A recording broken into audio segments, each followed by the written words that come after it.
একটা ড্রিঙ্কস, এই ড্রিঙ্কস আমাকে দিয়ে পে করাইছে, আমাকে ডাকাইছে। এই মহিলা কি আসছো কেন মানে আমাকে ডাকছে, এখন আসছি, আমাকে বলে আমি কেন পে করবো? ভাই আমার কি কোনো যৌবন নাই? সমস্যা কি? আসছো কেন? আবার বলে ভাই আসছে কেন? মেজাজটা গরম। ভাই কত বড় জানোয়ার হইলে এই মহিলা, এই মহিলাটা আমাকে 5টা মামলা দিছে ভাই, 5টা মামলা। এই যে রিক্সায় উঠতেছি, 1 মিনিট একটু ধরো তো, থ্যাংক ইউ ভাই। বিশ্বাস করেন ভাই, 5টা মামলা দিছে আমার মতো ইয়াং একটা পোলারে, এই 50 বছরের বুড়ি। আবার বলে আসছো কেন? ভাই এটা কোনো কথা? ভাই দেখেন হাসতেছে, এই মেয়ে হাসতেছে, মেয়ে বজ্জাত, কতটা কুটনি, কতটা ডাইনি, আপনি এরা না দেখলে মোটেও বিশ্বাস করা যাবে না। আরে রিক্সা ভাড়া তুমি দিবা? ভাই গালি দিছে ভাই, তার আসল সত্য, তার আসল মুখ।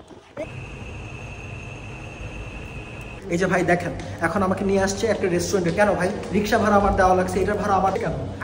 আবার বলে আসছে কেন? ভাই তো মাইরা ফেলাবো ভাই। ভাই দেখেন কি পরিমাণ জঘন্য হইলে আমাকে এখন একটা রেস্টুরেন্টে নিয়ে আসছে। এই রেস্টুরেন্টে আমাকে বিল না দিলে কে মামলা উঠাবে না এই মহিলা। দেখেন এই যে ট্যাগ দেখা যায়, চিউনির ট্যাগ, এইটারও বিল পে করে না, এটা আমার জন্য রেখে দিছে। আমাকে হেনস্থ করা হচ্ছে, আপনারা জলদি আমার ডাকছে বলে তো আমি আসছি উত্তর থেকে, নাহলে কি আমাকে এমনি আসে? তুমি এগুলো কি বলতেছো আমাকে? আমি ডাকছি বলেই তুমি চলে আসবা? হ্যাঁ তো আমি আসছি। আসছো কেন? আবার বলে ভাই আসছো কেন? ভাই এটা কোনো